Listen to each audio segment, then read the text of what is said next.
Greetings and bienvenue, Midnight Crew. Thank you for returning to this broadcast. And welcome to new viewers joining us for the first time. If you like a video, then feel free to subscribe. Some viewers may find the following video disturbing. Viewer discretion is advised. Nope thread. Boston, Boston, Boston, Boston, Boston, Illuminati, this and that. Every time something like this happens is days of raid and conspiracy theories. I summon /x/ to deliver a good old nope thread, leaving out this tired subject. I'll start. Be 14 years old. Coming home from school, no cars in the driveway. Go around the back of my house to let myself in. Only had the back door key. See a figure in the upper floor window. Assume Mum was home after all. Let myself in, call upstairs. No one answers. Go upstairs and into my mum's room. She's not there. Also, the curtains are now closed. Sprint downstairs, grab a knife, and begin to search every room. Get to the bathroom, hear the front door slam, look out the window, and see someone running from my house. Nope. This one was only a little over a year ago, so I didn't have to phone up friends and re-rustle their jimmies to remember everything. Nope. Rise of the Nope. B18. Friend's uncle took me and him fishing for the first time. Rocky Mountains, about a 40-minute hike from the nearest dirt road where we parked. Start fishing at about 7 a.m. Nothing seems out of the ordinary. Dog with us seems disturbed by something a little ways down the river from us. Dog is a German Shepherd, retired police dog and trained hunting dog. Dog spends most of the afternoon acting sheepish and staring at a spot across the river from us, with its ears back and eyes wide, about 40 meters to our 10 o'clock to be more precise. Sun starts to go behind trees. Decide to pack it in for the day. Everything is packed up and good to go except for the dog. Dog is still staring at that same spot with a scared look and not moving. Uncle grabs the dog by the collar and tries to drag it with us. Thunk. Hear loud noise from where the dog was staring at and hear rustling in trees. Dog starts barking and snarling, trying to chase it. Dog gets loose and crosses the river. Everyone drops what they are carrying and wade across the river after it. Finally get to the dog and find it barking at a very large rock. Notice very large indent in ground a few meters away where rock was picked up from before being dropped here. Notice broken branches leading off into the forest away from broken rock. Notice the hole in the bushes that has a direct line of sight to where we were fishing all day. Nope, back across the river. Uncle carrying dog over shoulder as it continues to bark and snarl at a different spot this time. Grab rifles, rods, and cooler and march our way back to vehicles, dog barking the entire time while looking behind us. Make it home and never go fishing again. Nope 2, the nopening. I wasn't there for this one, so just going by what friend and his dad told me. Friend goes back to the same spot with uncle, dad, and a couple other friends for a camp out, fishing and hunting trip.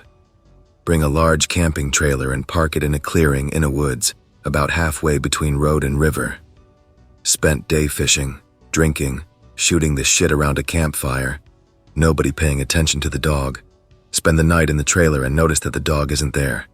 Everyone is worried that dog went exploring but expects that he will find his way back to the smell of the campfire. Next morning the dog is still not back. Spent the entire day searching for the dog, screaming and combing the area with rifles, in case of bears.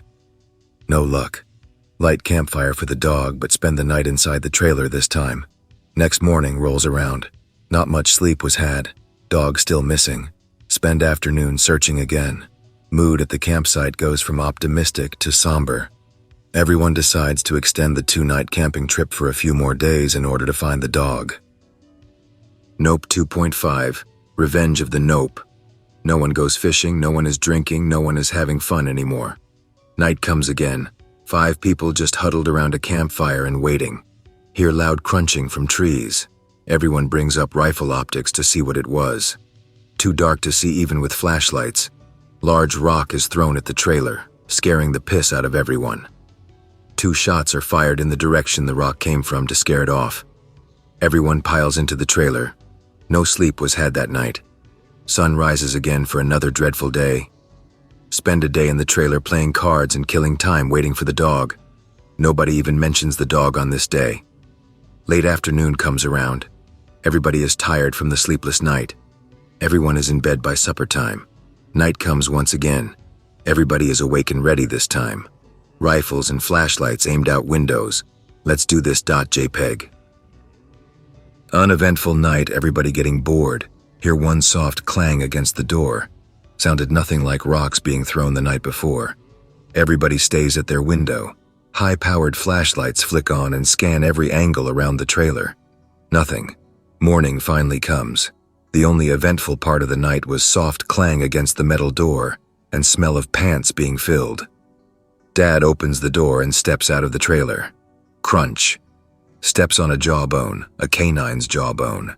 Everybody weeps, packs up, and heads home.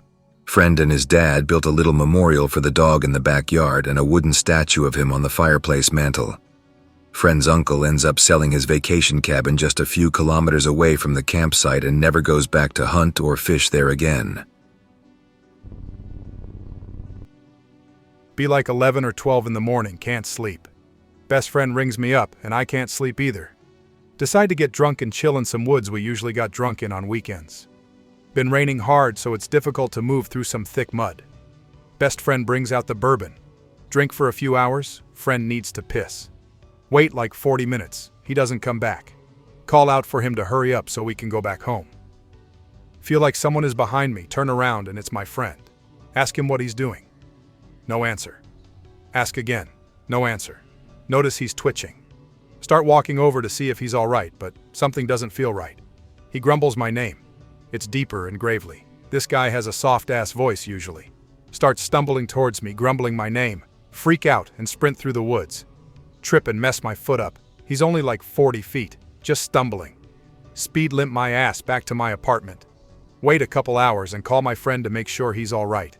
Answers the phone and asks why I'm waking him up so late. He was asleep the whole time and I was out there alone. Camping with friends. Walking along this path with my friend talking loudly. She asks me, "Oh crap, Meg, did you bring that extra sleeping bag for me?" "Yeah, I got it, we're good." We keep walking, getting pretty far away from camp. Suddenly, from the brush across the stream that our path paralleled, did ye Berber bring dayi trai be foamy?" It was so inhuman sounding, like an animal almost. It repeats several times. Each time it sounds more and more like my friend. We are terrified. We start running back, hear leaves moving behind us, too afraid to look. From behind us in a low whimper, "Wait, I'm hurt." Sounds just like me. I'm crying. We keep running. As we get closer to the opening into the field we were camping in, the bushes are thicker, we're not really fit, and we had been running pretty hard. Gasping for air, directly from the right of us, tired yet. Sounds like her again with almost a bark. Shaking so hard at this point. I turn and look back. See this massive mound of fur in the bushes turn and go back the way we came from. Get to camp and tell our friends what happened. They, of course, don't believe us. We refuse to stay there that night.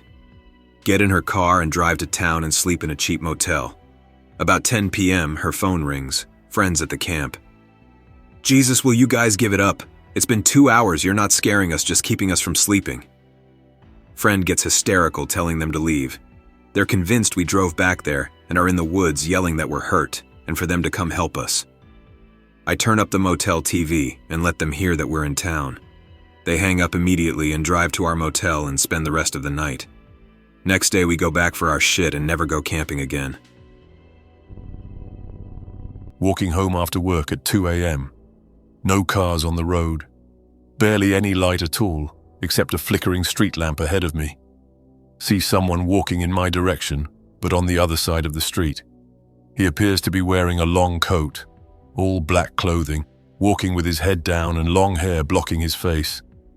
Get a little nervous, start walking faster. He passes me. I look behind me to see where he went. Not there anymore, nearly shit myself. Start speed walking. Hear footsteps behind me, turn around. He's running right at me with his hands pointed toward me. Looked like he had steel nails on his fingers. Run as fast as I've ever run in my life. Get home. Unlock the door in a split second. Turn on all the lights. Lock all the doors. An hour later, I heard knocking on my door. peek out the window. It's fucking him. See him scratch his face with what looked like his nail finger things. Proceeds to rub his bloody face on my door. Walks away. Stares at my house for about a minute, then leaves. Call the cops and tell them about it. Couldn't sleep for days afterwards. They never found the guy. I wrote this one up for Kay's Nope thread yesterday, but since I phoned up a friend to help remind me of certain parts that happened, the thread ended up 404ing before I could post it. I've only ever had a handful of creepy encounters before, and when I think back on this specific one, it was more cool than it was nope-worthy. It may seem a bit drawn out, but I'll just be telling it exactly as I remember it and in as great of detail as I can. I suck at green texting stories, but I'll give it a whirl. Be 14-year-old me about 5 years ago in southwestern Alberta. Lots of plains that quickly turn into dense forests. Have a job helping retired war veterans do chores and property maintenance. Have one Air Force veteran in his early 90s. I'll call him Mr. H, who has me bike out to his house in the country every Sunday and help around the yard. Has an old dirt truck that we take down a dirt road on his property to the far edge of a forest. Spend most Sundays chopping trees into kindling. Be driving back with a full load. See man on the side of narrow dirt path, whistling casually and walking towards us. Get told to unroll the window by Mr. H. Mr. H asks the man what he's up to today in a very familiar tone. The man stops whistling, stares at me intensely with his pale blue eyes and replies that his vehicle broke down nearby. The man speaks as if English is not his first language, yet he has no noticeable accent. There is a sporadic rhythm to the way he spoke that I had never heard before. I get nervous because there is no road nearby aside from the narrow dirt path that we are currently on, and there is nothing but dense forest on either side of us for kilometers around. Mr. H offers to give the man a lift and asks me to scoot into the middle seat so the man can have the passenger seat. Again, it was one of those ancient 3-seater trucks. I do as told and scoot over. The man stands at the door and continues to stare at me through the window. Try not to stare back. Mr. H asks me to open the door for him. I notice that the door is not locked, but do as I'm told anyway, and open the door for the man who made no effort to open it for himself. The strange man hops on in, and Mr. H asks if I could get the door for him again. I am feeling very nervous at this point as I have to lean across this man to reach the door. Mr. H begins to drive the truck again with the door still open, so I quickly put aside my strange feeling and close the door, noticing out of my peripherals that the man's blue eyes were locked on me the entire time. Mr. H tells me to be polite and introduce myself. I reach out my hand just as I would to any other person and meet the man's eyes. "Hello, sir. My name is Gid. That was just my nickname as a kid, and it is a pleasure to meet you." He shakes my hand back and tells me that it is a pleasure to meet me as well. He does not tell me his name in return, only that he is pleased to meet me. My nerves and uneasy feeling about this man made my hands very clammy and sweaty. Don't know what I was expecting his hand to feel like when I shook it, but all I could feel was the cold sweatiness of my own. The man immediately looks out the side window after releasing my hand. I am relieved that he has finally stopped staring at me for the very first time since I met him. Try not to be rude by staring at the man like he stared at me. Begin to look out windows and get quick glances of him whenever I can. Notice that the man is wearing very old clothing. Not old as in tattered, but old as in old-fashioned. Observe the man's tall leather boots with cloth wrappings around his legs to hold them on, like the Australian and New Zealand Army Corps used to wear. Notice that he is wearing a knee-length leather duster and can see what looks like a khaki tan vest and white shirt underneath it. All I could see were the collars and top buttons from where I was sitting.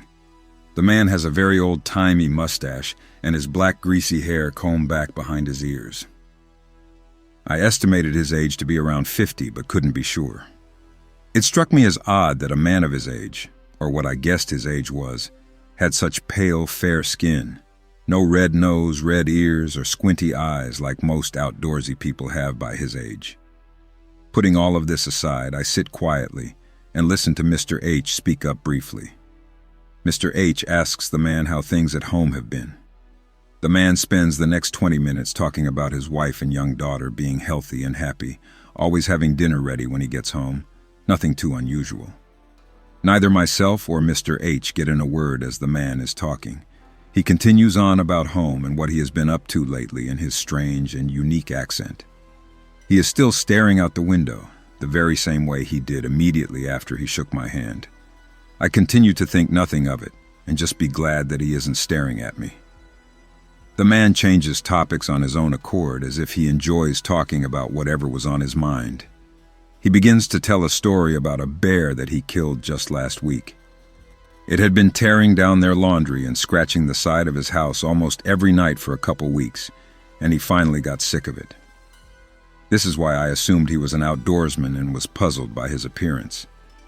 He continues on about what he's caught in his traps recently and how his wife turns it into dinner, all the while blankly staring out that window. About 15 minutes have gone by at this point, and we are still slowly puttering down the narrow dirt path as we typically do, with another 10 minutes or so ahead of us, until we reach the place where we normally stash the firewood. Mr. H finally speaks up after being silent the whole time, and asks the man if this was where his vehicle broke down. The man snaps his head back in our direction very quickly, almost as if he somehow forgot we were there and caught him by surprise. The man does not respond to Mr. H's question. Mr. H parks the truck and gets out to open the door on the other side for the strange man instead of asking me to do it. While Mr. H is slowly shuffling his way around the front of the truck and to the other side, the man stares at me the very same way he did when we first met. He continues to do this for what feels like hours, but must have been only less than a minute. Trying to be polite, I tell him that he sounds like he has a very nice family and that I enjoyed hearing about them. His head cocked to the side slightly, as if he didn't quite understand what I was talking about. I very clearly remember him furrowing his brow and me being worried that I somehow made him angry by saying that. Shut my mouth and didn't say another word. Mr. H finally opened the door and said that he would see the man later. The man, ignoring Mr. H, kept staring at me and said, "It was a pleasure to meet you," before looking away again and exiting the truck. As Mr. H made his way back to his side of the truck, I took the opportunity to stare at the man out of the window. He began whistling again, not in a tune or anything, just in sporadic noise as he was before. The man began walking back down the dirt road, the exact same direction we had just come from. When Mr. H got back in the truck and started driving again, I continued to stare in the rearview mirror, watching as the man slowly veered off of the path and back into the dense woods just off to the right-hand side. The rest of the day continued as usual. I was too nervous to mention the man to Mr. H, since he seemed to think nothing of it and barely even noticed he was there at all. It was only when I called my dad to pick me and my bike up that I began to notice more of the strange things that happened. The man said that his car had broken down nearby when we picked him up, but when we dropped him off much farther down the road, he just wandered right back in the direction we picked him up from. There was no way in hell there was a car or another road in that dense forest either. One of the strangest things that I noticed as me and Mr. H were driving back was that the man did not smell. He had been wearing a leather duster and had greased his hair back with something, yet there was absolutely no smell coming off of him. If anybody reading this has an old-fashioned leather jacket kicking around, you'll know exactly which smell I'm talking about. I worked for Mr. H for a little bit less than 2 years after that until he passed away, but we never went back into the woods to chop wood like we did before in that time. After a few weeks, I had asked him if he had seen the man again, to which he replied, "Yes, I have. His wife and young daughter are healthy and happy." He says this exact same phrase every time I mention the man over the next couple years, but I never inquired farther than that as he was known to have breakdowns when he got worked up. PTSD, maybe. After Mr. H had passed away, I brought a friend with me to help clean up the property a bit before his grandson flew in to deal with Mr. H's belongings and whatnot. His grandson was nice, but definitely a city slicker who didn't like being in a small town in the middle of nowhere. I asked him if he had ever spent much time with Mr. H or if his parents had ever told him anything about strange things happening around here. The grandson told me that his parents were worried about Mr. H after his wife died because he had a mental breakdown. They would hear stories about the strange man visiting him while he was chopping wood in the forest by himself. I got permission from the grandson for my friend and I to camp out there for a couple days and just make sure that nobody came by to steal anything while the place was unattended. We came back with a couple shotguns, in case of bears, the next morning and went foot slogging down the dirt path towards where I used to help chop firewood. I had filled my friend in on this strange man and wanted to see if he would come out and visit us while we went on a stroll. We heard plenty of rustling in the bushes and twigs snapping nearby, but we weren't city kids, so we didn't think much of it. Those are just the noises of a forest. We came across a very small clearing in the woods, about 50 meters off the dirt road with a small shack built in the middle. I had been down this road many times, but never noticed this before. It was entirely concealed by trees with no path of its own leading to it. Both my friend and I got a very uneasy feeling from this place. The roof had rotted and caved in long ago, but still stayed intact to a certain extent.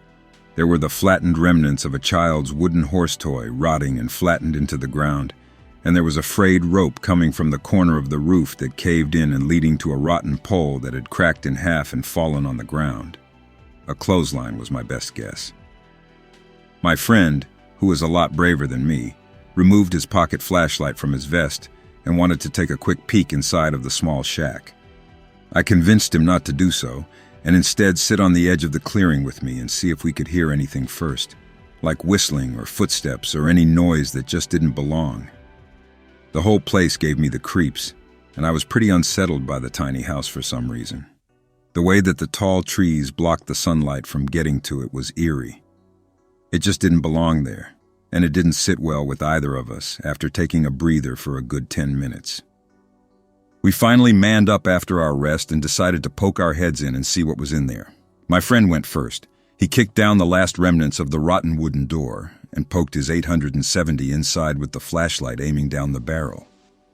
It was immediately after the door was kicked down that I had the worst chill run down my spine. I felt that same clammy sweatiness that comes over me when something really doesn't feel right. My buddy yelped and jolted back only a few seconds later with his 870 still pointed at the door, finger on the trigger. Something had spooked him real bad while he was leaning in the door. He claimed that he heard a loud and abrupt whistle sound come from the corner of the room to the immediate right side of the door, the kind of whistle that someone does to get your attention. I heard nothing at all. I was still jittery at the feeling that I was being watched closely. My friend kept his shotgun fixed on the doorway the entire time. His stance was firm and low to the ground, as if he was expecting something to come out any second. He wasn't blinking, and the way that he was breathing so heavily had me filling my pants. He is not the type of person to get scared so easily. There were no windows in the shack, only that one door. There was no way of seeing in without poking your body back in through the doorway. Neither of us were very fond of that idea. We decided to head back to the house and pack it in for the day after that. It was a painfully slow walk back as we both couldn't help jumping at every twig snap and bush rustling, feeling that cold stare the entire time. It's been a few years now, and I wish I could say that this story had a more climactic ending, but really I was just too spooked to go back. I do still contemplate going back and investigating, though, even today. One of my biggest regrets in life is not being more upfront with Mr. H and asking him what the whole deal with that man was. He sounded so familiar with him every time I asked, but never went into further detail than his wife and daughter being healthy and happy. I can't say that I regret noping away from that shack, though, as I still get jittery just thinking about it. I would have liked nothing more than to meet that man again and hear another one of his stories with a friend nearby to verify it. The only other person I know of who ever saw the man having died a few years ago. But after being curious dumbasses and kicking down the door to what I assume was someone's house at some point and getting scared off immediately, I just wouldn't feel welcome going back there again. B10, with some neighborhood kids by the pond. There's an overflow sewer thing leading down to underground tunnels and shit. Stupid kids do stupid stuff. We built a makeshift bridge out of sticks and reeds, crawled into it. About 3 other kids and I go down the ladder. Spiderwebs everywhere and other gross stuff. What are we doing down here? Oldest kid tries to act cool and starts to go down the tunnel. We all follow him, but stop a little ways in because we're pussies. Also, the smell is terrible. He goes forward but stops suddenly. Screams bloody murder, turns around. Run, get the hell out, go now, go. We all freak out and run up the ladder. Says he thought he saw a body. We laugh, yeah right. A few days later, cops all around the pond. They found the corpse of this missing girl in the tunnel. Since then, they've barred off all drainage pipes and overflow tunnels around the county. Break into an abandoned elementary school with some friends. A giant eyeball on the wall of the main hallway with the words "I see you" under it in giant red letters. In every classroom, the teacher's desk is pushed against the blackboard, and every student's desk is stacked neatly on one side of the room. In the gym, there's a pile of random shit, some school-related, some not, and it goes up to the ceiling. As we're leaving, we notice 2 of the people from the group are missing. We start calling out to them and get no responses. Finally hear a blood-curdling screaming, and the 2 come flying around the corner yelling, "Go, go, fucking go!" It's a known homeless and gang hangout spot, so we assume a gang member or crazy hobo is chasing them. When we regroup later at a restaurant, they say there was a tall, skinny woman with no eyes standing in the corner of a classroom, and she looked at them. Gives me chills just writing about it. Oh boy, I've got more. B10. Great-grandma died in her sleep in a guest bedroom at my grandparents' house. My mom went on a vacation and I had to stay with my grandparents. The guest bedroom is exactly the same as when my great-grandma died. Try going to sleep that night. As I'm dozing off, I hear a humming noise and see the silhouette of my great-grandma near the window. Nope, out of the room. I know I probably shouldn't have been scared considering it was my great-grandma and all, but I was 10. B17. Hanging out with my best friend at the mall. We eventually start making our way back home, but stop for food on the way. As we're eating, I get a phone call from my dad's home number, but I was living with him at the time and knew for a fact that he wasn't home at the time. Answer it and say hello. No response, just a lot of weird static, almost like someone is connecting to the internet but more choppy and with more white noise. My buddy heard it and was confused as shit, so we raced to my dad's house. Every light in the house is on, every window is open, screens closed, but everything is locked and nothing is missing. I know for a fact everything was off, shut, and locked before we left. We're checking the house anyway, and a loud thud comes from my room. Rush into my room, nobody is there or in the entire house. Nope, .bat. Can't sleep for like 3 days. A year ago, got my own apartment for the first time ever. Really excited, have friends and family over all the time. Finally, I get a few nights to myself, just relaxing watching movies. The person behind me, back patios facing each other, has a dog, a golden lab, and he's pretty chill. We talk a lot and hang out sometimes. Occasionally he'll let his dog out around 9 to 10 p.m. before he goes to sleep and it'll bark, but it's not really annoying. One night I don't hear the dog at all and it's weird, but I don't think anything of it. The next night I don't hear the dog until about midnight. Then I hear what sounds more like a dog using its last breath to force out a bark howl kind of noise. I start to think he's abusing the dog and look out my window. There's a figure that kind of looks like his dog, but it's standing on its hind legs completely on its own, not staggering, not leaning on anything. At about 12:10 a.m. it stops. The next morning there's nothing outside, but I notice the guy's apartment is empty, whereas the day before he was clearly living there, or at least his stuff was there. The apartment management said he put in a notice to terminate his lease several days before, and he moved all of his stuff out the previous evening. I could hear the dog every night at midnight for 10 minutes, the remaining 8 months that I was there. If I looked outside, I could see the silhouette of the dog standing. As soon as my lease was up, I moved about 20 miles from there. Where was your dad? Also post as much as you can. My dad was at work at the time. He always worked 2 p.m. to 2 a.m. 4 days a week, usually Monday, Wednesday, Thursday, Friday, and this happened on a Wednesday. Live with my ex-girlfriend and her mom, we were still dating. We had a cat. The cat was chilling on a desk in the kitchen, which had a direct line of sight to the door leading to the garage. I'm sitting in the other room watching TV, and I hear the door crack open, then gently close. I can see the cat from where I am, and he's following someone or something moving through the kitchen. I can't hear footsteps, but I call out. When I call out, the cat's head stops moving and his eyes get really big. He arches his back and jumps off the desk, bolting upstairs. I nope upstairs with him. A year ago at my old job, some HVAC warehouse, late nights it sucked. After 5 p.m. it was only myself and 3 other guys, and we hanged around a lot. We had an entity we called the Gray Man that always messed with us. Plastic caps, tape rolls, and other small things occasionally got thrown at us. While walking down aisles, you could feel someone watching you, and if you looked around, you could see a gray shadow either walking in the aisle next to you or a gray blob in the racks above you. Every time you looked at the shadow or blob, it would dart away and disappear. My cousin was one of the other workers. He was never afraid of anything, ever. One night he came running to the front, sweating and looking like he'd just shit himself. He's completely incoherent, mumbling. Basically, he saw the gray shadow, except it wasn't being shy like normal. It followed him and kept getting closer and closer. He heard it whisper something, but he couldn't tell what it was. As soon as it whispered, he came up front and refused to go back to the aisles alone.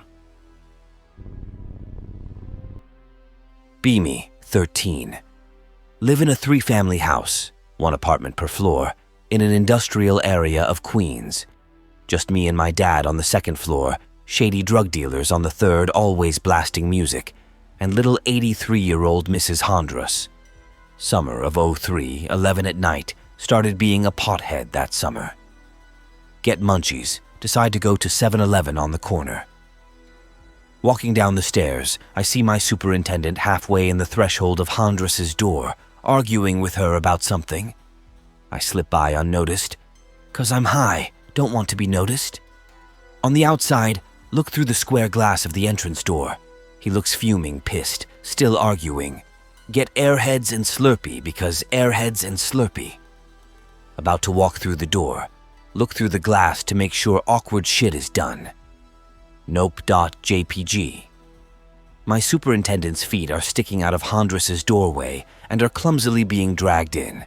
Hide underneath the glass and wait a bit to look again, see the door shut. Do a Rocky up the steps, go into my bedroom and lock the door, hide under sheets all night.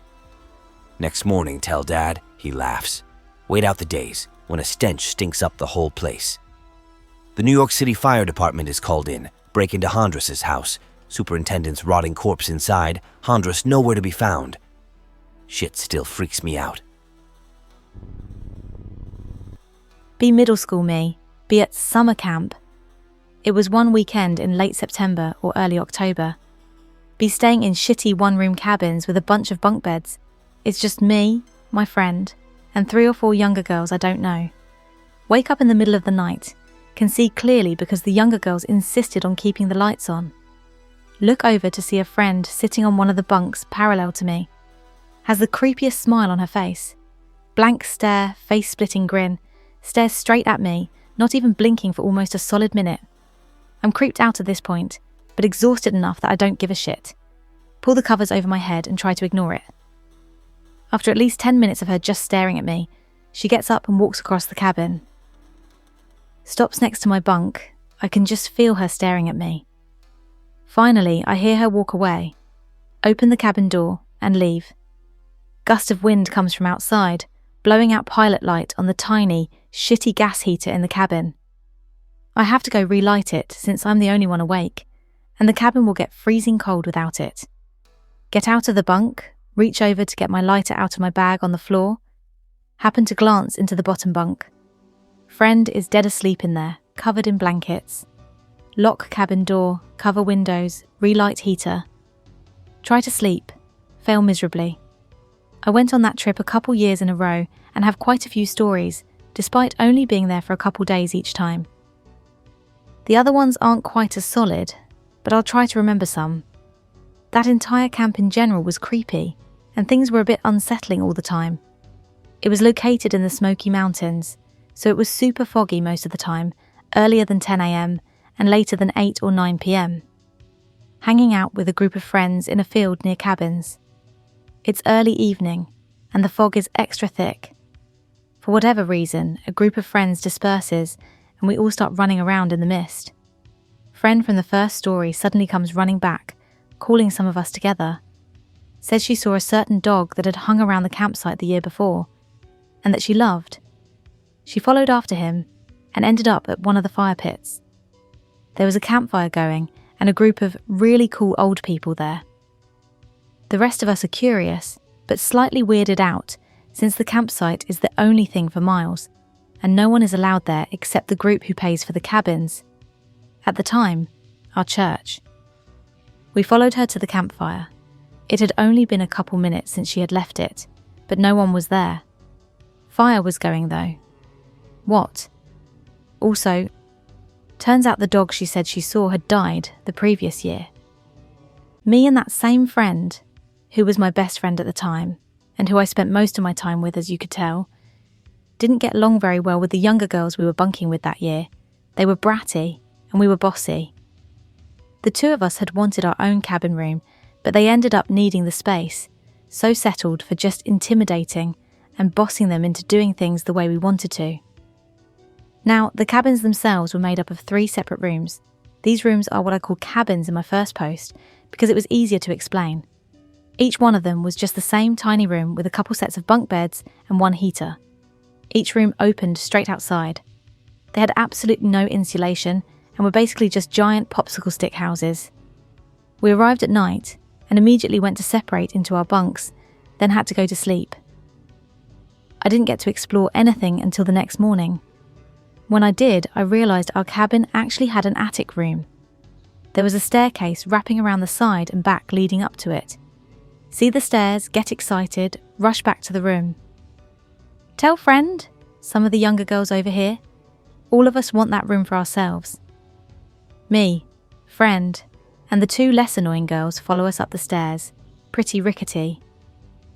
The door is jammed, and we have to basically kick it open. As soon as we all step in, it feels like I've been hit by a brick wall. Air knocked out of me.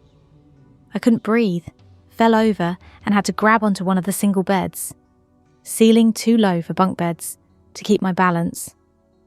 I managed to throw myself out of the bed and stumble, then fall out of the room. Collapse on a little platform at the top of the stairs. Other girls around me, looking shocked and wheezing.